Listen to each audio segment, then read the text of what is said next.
Racing just started, looking for a blistering speed at the start of the race. And there's the speed I'm talking about, courtesy of Super Big CNB.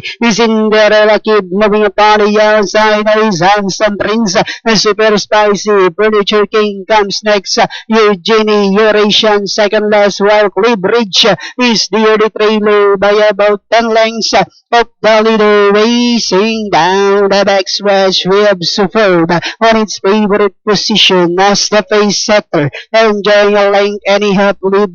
Right behind in second is Cinderella Kid. Handsome Prince is racing into Super Spicy.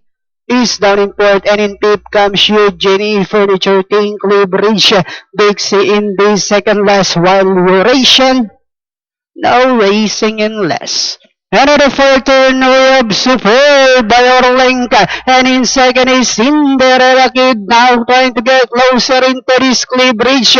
Super Spicy, Eugenie comes next, Furniture King, and they are now entering the home stretch. Superb now by about 3 lengths. Cinderella Kid moving upon the outside, now is Cliff Ridge. Last 100 meters, Superb by about 4 lengths over Cinderella Kid. And finally, the program opener, Superb. The second, close, Cliff Ridge, Cinderella Kid. Then comes Eugenie and Furniture King. It's the top choice, entry number 2, Superb, with a superb run here in race number 1. Wire-to-wire win for Superb with first time rider nito, si Uno. Sumakay kay Superb at magandang pagdadala. Nakikita natin yan dito sa instant replay ng race number 1.